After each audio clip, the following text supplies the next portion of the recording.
Hello. What's going on? Welcome. We are W.A.R. We are resilient.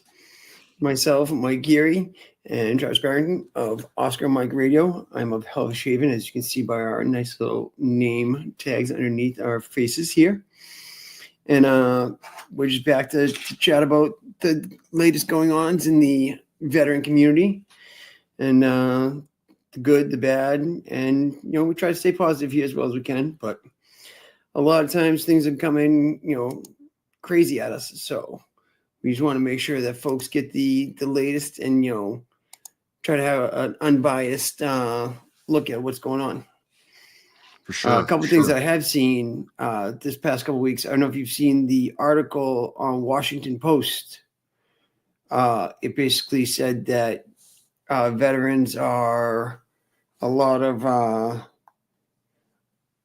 fraudsters in our ranks, claiming benefits at the VA to financial gain or things that they don't really have. And a lot of the things that they cited in their article actually had to do more with ratings that were, if you get something and you get a 0% rating, so Right. it's covered. You'll get healthcare provided for it, from the VA for the rest of your life, but you're not getting a monetary gain, nor are you really getting, any other financial, input from it. And a lot of the things they quoted in this article were just that, were things, guys that have, acne, guys that have, scarring. Like if your scars don't cover, 30% of your body or more, you don't really get a high rating for it. So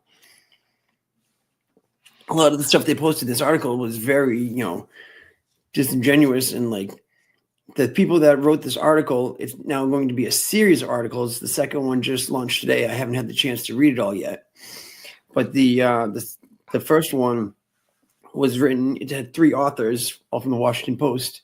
One of the guys had been the author of the Afghanistan papers, and he also did the who was the guy that was scamming like the admirals and stuff? Fat somebody. I remember that briefly, but I don't know the story close up and personal. Yeah, but this was a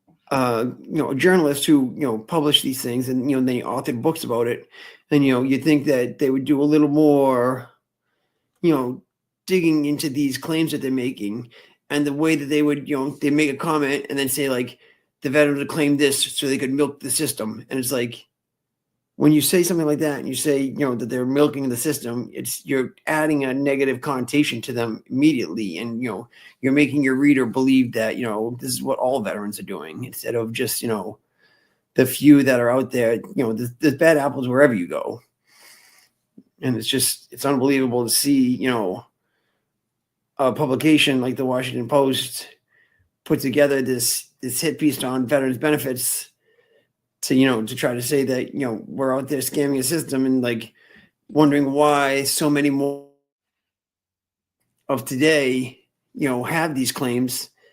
And it's you wonder why. It's because we were just in 20 years of war, and we have guys that came back home and survived things that previous generations and previous conflicts would have died on the battlefield due to combat care not existing, and not being able to get them to the treatment that they needed. So it's really sad to see how they've written everything up. Carrie's saying, hey, can't stay long, it's about drive home, want to stop by and say hello, boost the algorithm, yada yada. Glad you're still doing what you're doing. Thank you very much, appreciate that. Let me see. And Carrie's she's helped develop and start a few nonprofits that do a lot with veterans and peer support, and got me involved with an organization and was able to show me how veterans can create a warm line where people can come in and they can request help on servers like Discord and be able to talk and ask for help from a fellow veteran. It may not be instantaneous, but it's quick enough where they're able to get their emotions and their feelings off their chest and to speak with somebody who's been through the same situation. And I think those warm lines are doing a lot of good for our veteran community. So here's what I think about this. Mm-hmm. Are there veterans who are trying to scam the system? The answer is yes. Of course there are. Just like there are, herd bird active duty service members who don't represent the uniform well. There are certainly veterans who will take advantage of anything they can get their hands on. Yep. And it's regrettable and it's sad and it's not right. I don't know about you, but I will get fired up about this and really want to say we go after it when we put as much emphasis on this as we do other things. And for every one veteran that might be able to skim off the VA, and I'm not saying it's right, there are 10 others, as you know, Michael, who have been suffering in silence for years, decades, with crippling injuries, with no apparent help, no care whatsoever. So, okay, we have a problem. And I don't know about you. Every time I go see my VA doctor, I know that I'm being reevaluated against my claim and seeing if there's any change for it. I know that anytime someone can do an audit on my claim, and I'll have to go do a comp and pain review again, whether I want to or not. And if you don't, that tells them that, hey, there might be a problem there. And so I told him, and I said, you know what? What I had to do, the time I took off work with vacation time or sick time to take off work to go to comp and pen, drive on my own dime to the VA, get assessed, and realizing that I'm being treated like I'm a liar and I'm a malingerer. I no one gave me anything. I got hurt. I got messed up. Yep. And a decision was made to assess a dollar amount to that. But again, I'll tell anybody, you can get upset at me for, advocating for veterans and saying they deserve rightful VA benefits.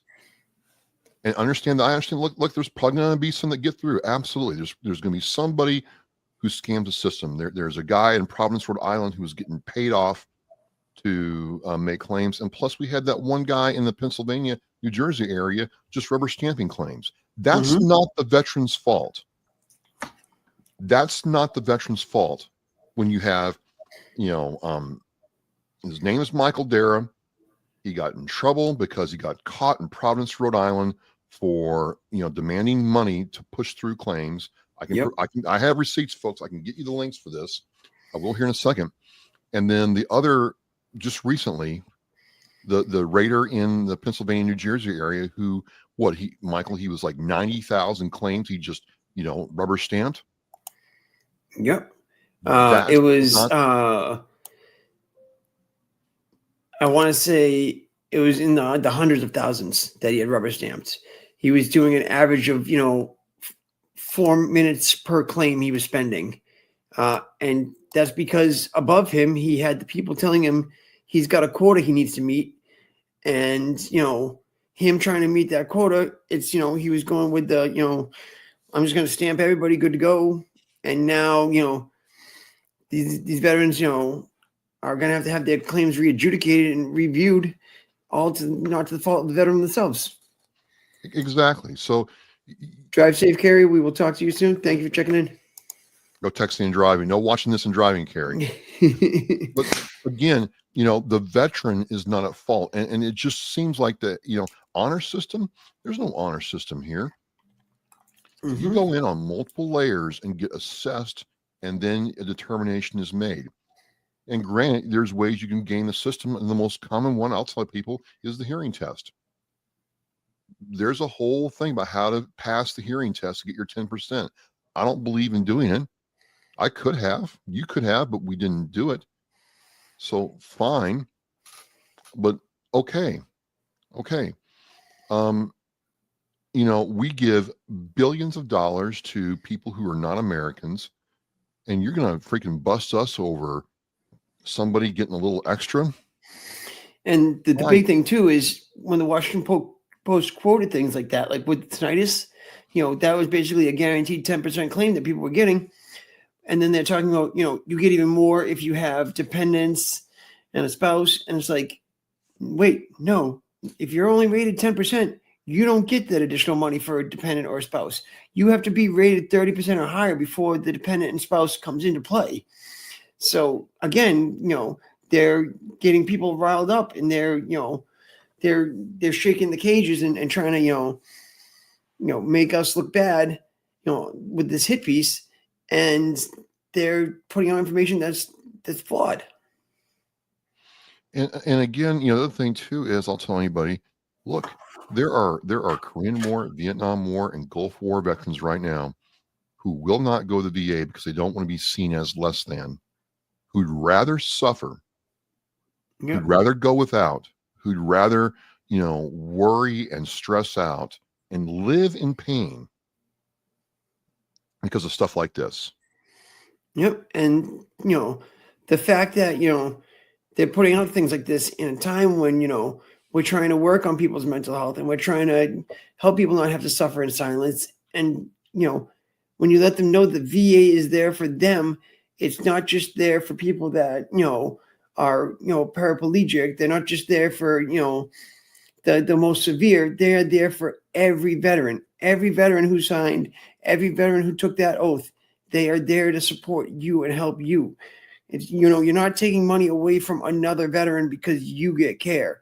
You are just being part of a program that says, okay, next year for funding, we're going to need more because we've got more veterans in our care now. That's how it works. As they grow, they request more funding from Congress. Congress approves, and that's how the organization maintains.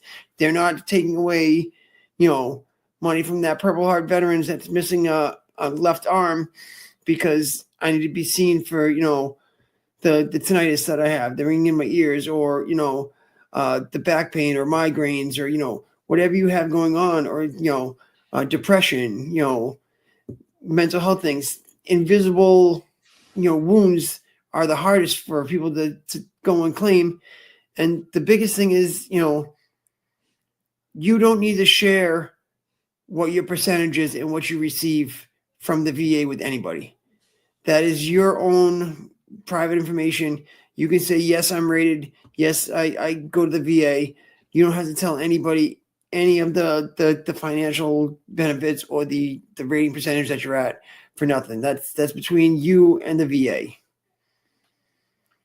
I think people go out there and they talk about it, and other people that have nothing to do with the program get jealous of that, when in fact most of us would happily give back our rating and our benefits to have our bodies be whole.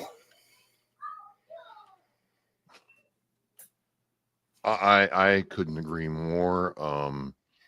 I have told people, like, look, you know, what I get from the U.S. taxpayer every month, I'm with you. I would gladly give back every cent of it. Even if I got to do it over the course of a couple of years or even a decade, I would gladly give back every cent if I could have legs that worked half as good or be whole Mm-hmm. before I served. Or even, just give me like status quo legs for a guy my age. You know, they don't have to be new, but I mean that didn't go through the pain and suffering that I went through. I'll take that. Can you do that? No. Yep. Okay, then. It's not about getting stuff. I got told that, hey, you're getting kicked out because you got injured. You can't maintain the Marine Corps standard. And then I got told, hey, well, based on that, we feel you should go to the VA and apply. I did. There's nothing wrong there. It's just, I don't know. I'm not going to get the Washington Post account because I don't read the Washington Post, but from the snippets I'm seeing, it looks like a hit piece. Like, hey, you know what? We'll throw veterans underneath the bus because they're getting benefits that we'd like to see other people get.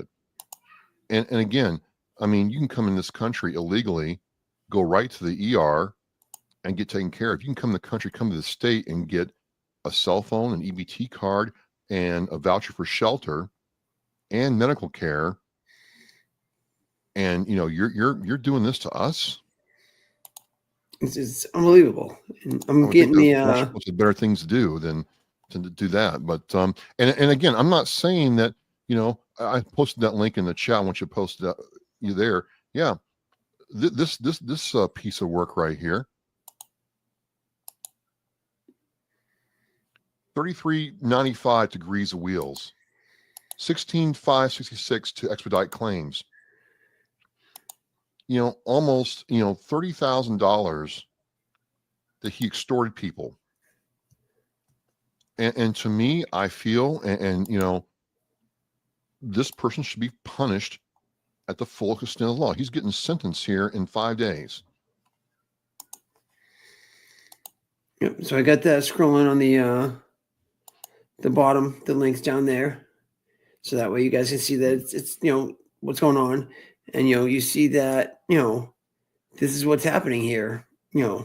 This is this person was out there taking money from our veterans, himself to be able to Michael Dare was a veteran. Michael Dare served in the Army. Michael Dare was a Ranger. Michael Dare was a Brockton cop. It's just crazy, like to see, this is, what the person thought would be a good idea, and like to take advantage of folks. And we did an episode on this when this first all came to light, and we shared with folks, when you're going and you're getting help from somebody to do your claims, you've got your VSOs, you've got your your legions, your Veterans of Foreign Wars, you've got your disabled American veterans, your paralyzed veterans, all those organizations will provide free of charge. You also have organizations that will provide, but they're trying to get X amount on the back end. So those organizations you need to be wary of, because if they're trying to get, X amount on the back end, they're pushing for you to get claims on things you may not actually have. And, because they want to make your claim higher so they can get higher. Say they're getting 20% for 5 months, of helping you. So, be careful of that. And there are newer organizations that are coming out using AI and using, what's publicly available to us to be able to go out and be able to see and get help, understand how to write a nexus letter, how to get the documentation from doctors that you need, to make your claim, beefed up, because I think, gone are going to be the days of, writing a self letter and, even getting a buddy letter, doesn't hold the weight that, a doctor's note does, saying, you have this injury and this is what it does to you. You need to be able to, guys that are still in the service, get stuff documented. That's the best thing we can tell you guys is, before you get out, make sure you visit the dock, the aid station, wherever you can, and get it annotated. Been having, knee problems, ever since airborne school, been having, back problems ever since, this, incident overseas, or, this training accident happened where, we rolled over a Humvee, make sure all that stuff's annotated in your file. So when you do get out, you can have that, taken care of. And the best thing that I saw that was happening was when I went through the Warrior Transition Unit to get medically retired, was they did my medical retirement and my VA claim at the same time. They were, the stuff I was doing for my medical retirement, the doctors I was going to see and like the information I was getting there was also being provided to the VA at the same time. So That way they were getting the same information that the Army had because they couldn't just talk to one another. That's the biggest flaw I see is that, the VA should be able to go into your military medical history and see this stuff. Them not being able to do that makes it difficult. But never, let somebody tell you have to pay your hard-earned money to be able to get a VA claim. It's unbelievable how many people, fell to, the Michael in Providence, the stuff that he was charging these folks, $5,000. There was times that, some of these messages that they, uncovered during the investigation said, these people were choosing to go pay him instead of being able to provide, housing or be able to, put food in the refrigerator for the month. And, that was the saddest thing is, to see, those messages going in to him saying, I can't afford this right now because I'm not gonna be able to pay for my house or I'm not gonna be able to pay for food, and him saying, well, do you want this or not? And like that behavior is just, it's sickening.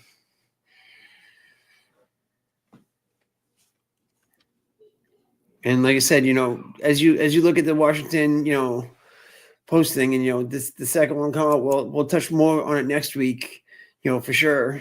And it's like, they're coming after, folks, and there are a lot of changes that are going to be happening in the VA. I know the secretary has talked about getting rid of CMP examinations altogether, saying if you submit a packet and you have information from a doctor and you have it annotated in your military file, why are you then going to see another doctor to confirm or deny it? Why aren't we going off of the information you've provided already?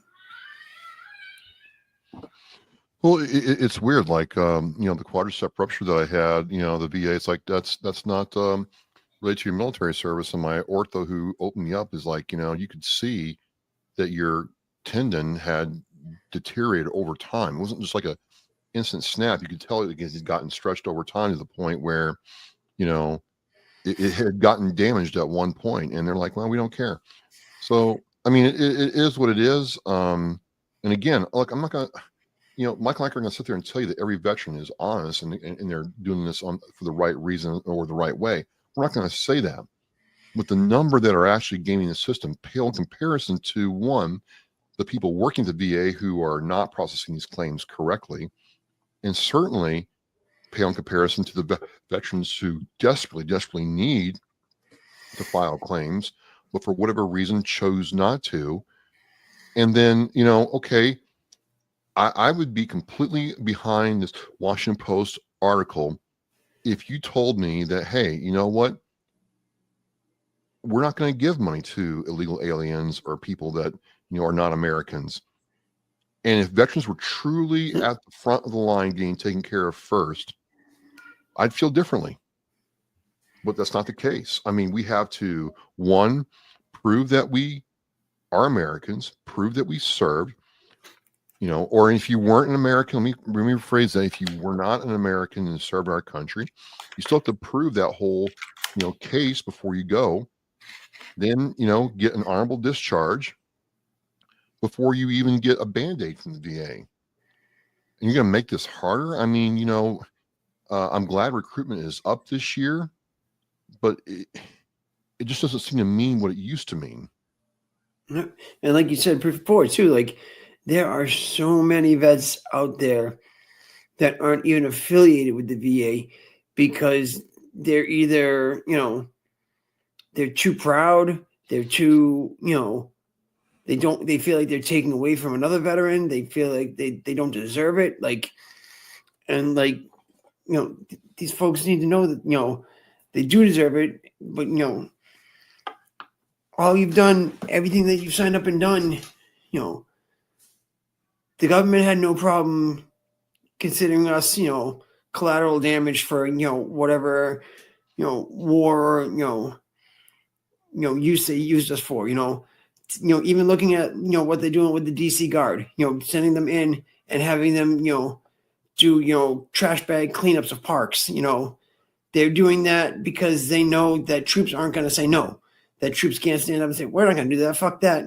The troops are saying, hey, this is your task, this is your mission, go, execute. And, they're going to get it done. So it's like they'll use and abuse us for whatever they need.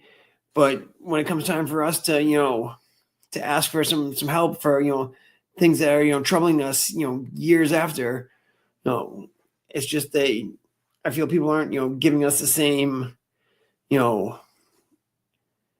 concern and, care that they had when they wanted us to do their mission versus us asking for them to do theirs.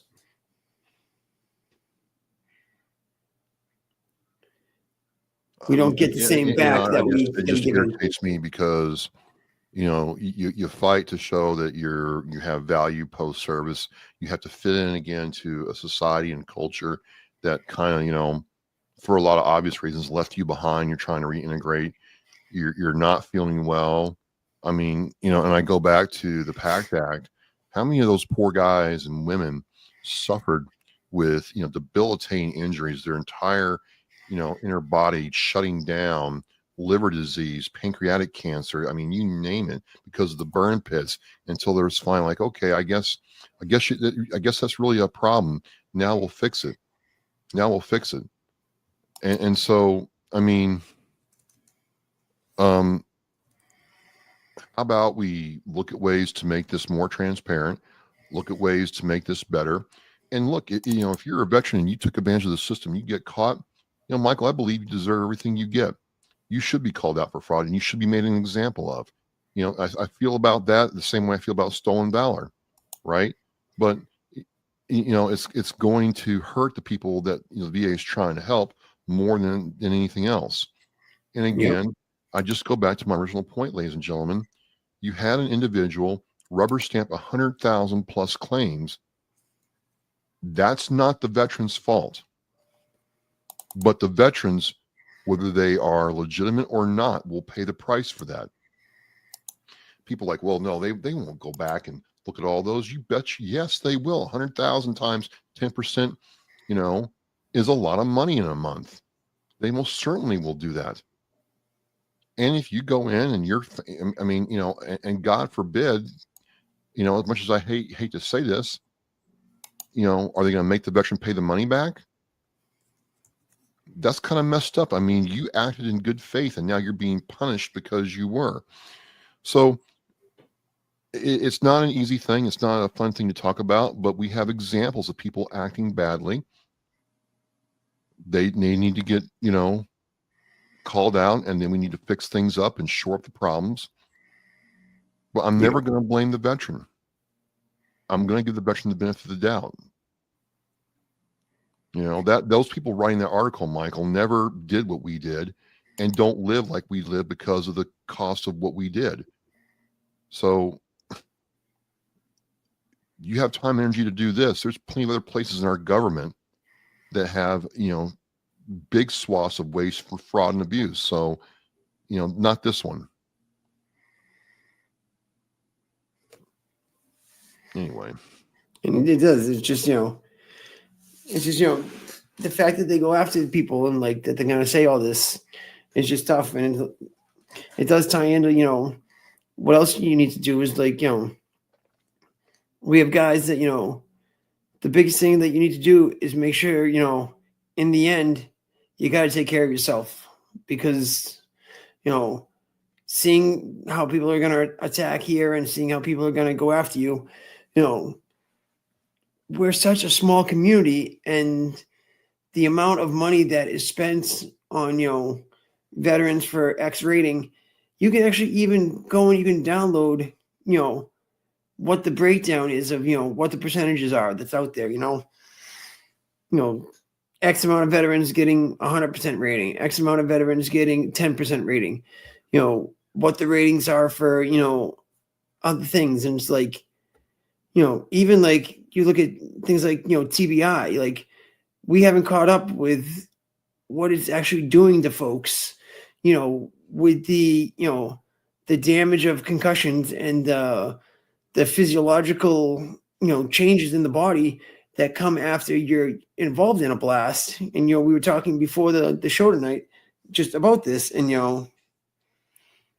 just how like we do all these things and things get worked on time. But even now, like when I went to the VA for TBI, I got rated 0% because I had 4 out of the 7 things that were the criteria for it. So it was like they cover me for it, but it doesn't go so far. And then I've done things with they've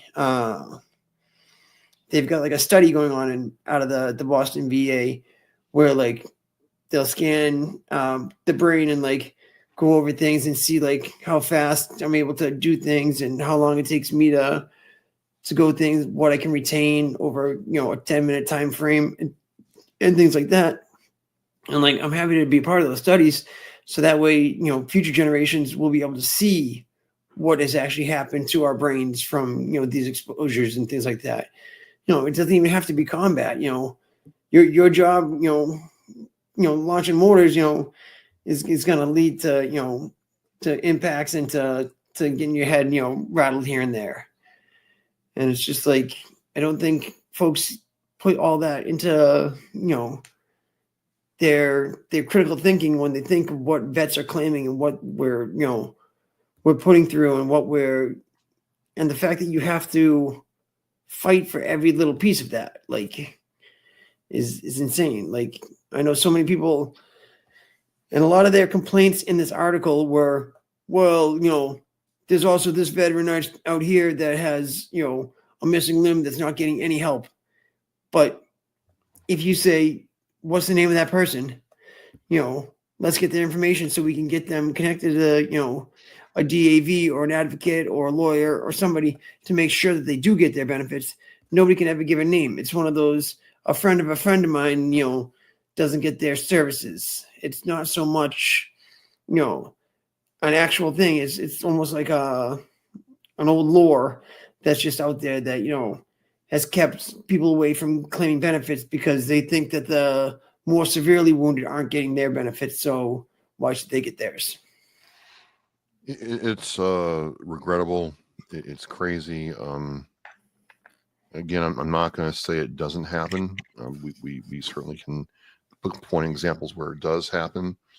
And I'm not saying it shouldn't be called out when it's found out. I'm not saying that at all.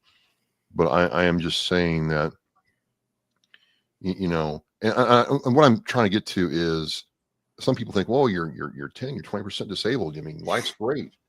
Well, you find out, especially in our state, 20%, 3%, even 40% doesn't do you a whole lot in this state. It's not until you hit about 70% in Massachusetts that they actually really consider you disabled. And other states you can be as low as 3% disabled and get your property taxes waived. This state you have to be 100% to get any kind of abatement at all, and so the max is what, $1,400. Mm-hmm. So no, it's not everything they make it out to be, and it's regrettable. On the other hand, to me, it's not so much about the money. I'm extremely grateful that I'm receiving VA care because I'm like the care I have received for things that have happened to me has been excellent. There's no question about it. But it's not just about the money. But if people think that you're going to the risk because you got your 10 or 20%, let me tell you, it doesn't go that far. It doesn't go that far at all, and it won't get you, anything out in the civilian world until they look at the federal mandate that tells them, okay, if a veteran's disabled at this percentage, I have to do this. It's like the commuter rail. We talked about this. You don't get a discounted pass until you're 70%. And I think it's only 70% and up. You get a discount. You don't get anything for free. And I'm like, fine, that's fine. But I mean, wow. I mean, you can have ankle problems, back problems, hip problems, and be at 3%.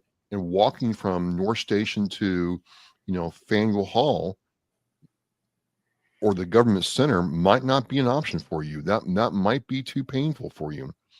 So I think what you said earlier really applies. Is if you are on the fence about applying for VA benefits, don't wait. But also do not engage with a service that's not a true certified accredited VSO like DAV. the Legion, the VFW, and do not pay somebody to do it for you who's going to take a cut of your, benefits. That's just wrong. It's wrong. And like Sam says here, one of the most important conversations we can have with the troops is that seeking help is okay. That if they seek assistance is not taking help away from somebody, quote unquote, more deserving. He's had the same talk with soldiers and airmen alike, and it blows his mind every time. Every freaking time, man. Every time.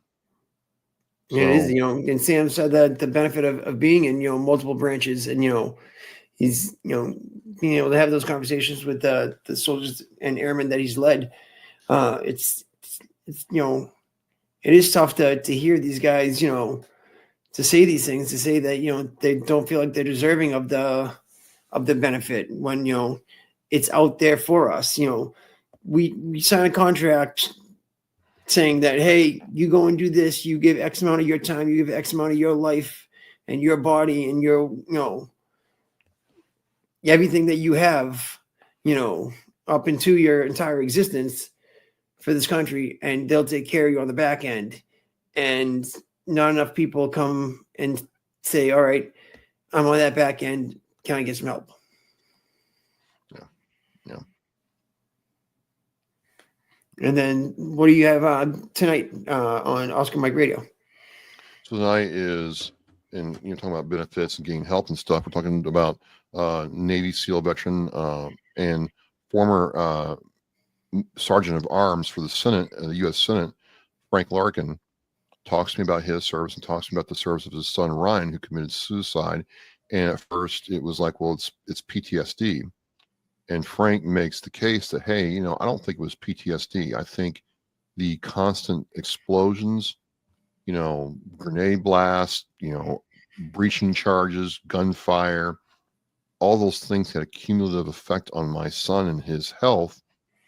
And the VA kept either A, wanting to give him pills, or B, told him nothing's wrong with him. And he's like, no one's looking at the physiological damage that's being done to soldiers when they train and work in these environments with the kind of weapons we have now. And it was a very interesting talk because when you think about it, it was the Civil War when, shell shock started becoming a thing, and it really didn't become part of the,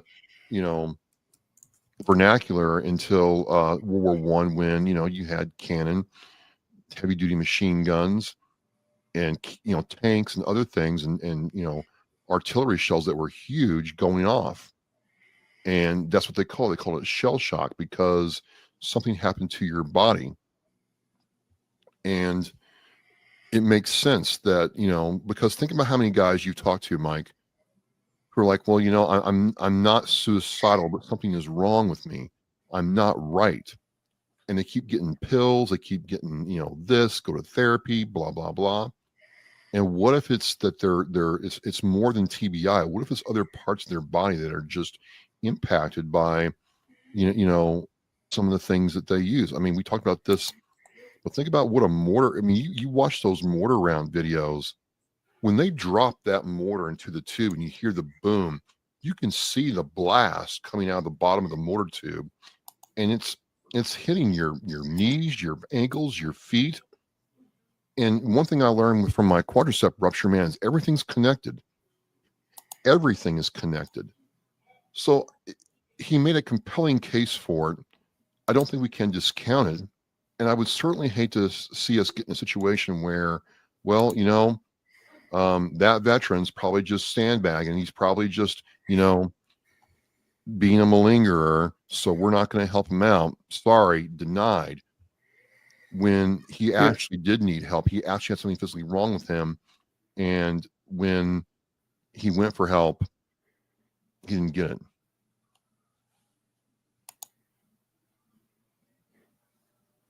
Yep, I've got at the bottom. I'm sharing the link for the TRACS program, the Translational Research Center for TBI and Stress Disorders, and they are doing exactly what you're saying. They're looking at what's going on with guys, with the explosions, with the concussions, and how that is causing issues with their minds and beyond. Yeah. And then Sam has said they mistook a physical issue for cowardice, though we still have a long way to go in terms of mental health. We've come light years in the past century. And Patrick says, "Hello, guys." Hey, Patrick. Patrick. Wait a minute. He either ran for or got appointed to some senior position in the DAV, right? Patrick is a commander out in the. He's the commander of the Lowell DAV. Right. And he also is a DAV service officer. He does time over at West Roxbury and JP, I believe. So if you go in and you need to talk to somebody at the DAV to help with your claims, he is one of those guys that can get in there and get the information for you and, get your claim adjudicated, find out where it is in the process, and, make sure you're getting, the benefits that you deserve. And especially following, the PACT Act that came out, Patrick was really, one of the folks that was, making sure that information was getting pushed out, whether they were going to, Elks lounges, or they were going to, Legions or VFWs, and sharing the information about the PACT Act and, getting folks to apply. That's another thing that's, caused things to go up, is, you open more avenues for why folks are being, connected for disabilities, with the hazards of burn pits, with the hazards of the water down at the Marine Corps base at Lejeune, with the Agent Orange and everything that happened during Vietnam. These guys, the environmental exposures that we've had, and things that cancers that were connected and not connected, and you look at all these things that have impacted the veteran community, and for a long time they weren't willing to say Agent Orange, caused these things. It wasn't until recently that they, came out and said, X, Y, and Z will now be stamped automatically that, if you have this and you served in these, areas of operation, that it's connected. And same thing with the PACT Act. If you served, in, Southeast Asia, and, you had, X, Y, Z happen to you coming home, it's going to be, presumed connected. We've had guys from our units that, are dying, before they're even reaching 50 years old from these, rare cancers and these things that, just you wouldn't see a healthy, 30 something from, the greater Boston area wind up with. But because of the, the places we've been deployed to, and, especially I think, a lot of the guys that went early in, Operation Enduring Freedom, they went to these bases, and one of the bases out in, I think it was like KAF or something like that, like in, it was either out in Uzbekistan or something, that one of these bases called K2 was the most environmentally hazardous base that the U.S. has ever sent anybody to. Like the soil samples they took and everything, like it was just, causing a lot of health problems for our troops that have been out there. And, and a lot of guys won't be able to claim stuff because they don't realize it's connected until it's too late. Yeah. Well, I get ready for Oscar. We had a guy that we were deployed with that started getting headaches, and because of those headaches, he wound up going home, and and he got diagnosed with an illness that wound up taking his life, and he was late 30s, early 40s, and it's just sad to see environmental exposures causing this to happen, and at the same time they're going to be mad because somebody's getting a 0% claim for acne, and it's like, yeah. And that's pushing against all the things that we're doing to try to prevent guys from suffering in silence, from guys going into isolation, from guys burying themselves into alcohol or substance use, and that's why we do these things, the camaraderie and coffee events, to be able to do things to get guys to communicate with other veterans and let them know what's going on, and being able to have those outlets when you're having an issue, to have somewhere to go to. So, the biggest thing I can say is, is don't fight alone, is have somebody you can reach out to no matter what. For sure. Anything else you want to throw in this evening, or we're going to call it so we can get you ready for Oscar Mike Radio? I am Oscar Mike to do Oscar Mike, but thanks for bringing this up and bring attention to it, man, because I don't want people thinking that, oh yeah, all veterans who are, receiving VA services or benefits are, malingers or gaming the system. Some of us really actually need what they provide, and it improves our lives. And I hate to see it get muddled like this, doing a real disservice. Absolutely. And thanks for everybody for joining us tonight. Whether it's a few minutes at the beginning of the show, whether you're watching on the replay, we appreciate all the viewing and support, and look forward to coming back next week and sharing some more with you. And check in with Travis tonight wherever your podcasts are available: Spotify, Apple, YouTube, Facebook. It will be there 8:00. You'll be able to jump in the chat and talk with Travis himself during Oscar Mike Radio. Thank you all. We are resilient. We are WAR. And We'll see you next week. See you next time.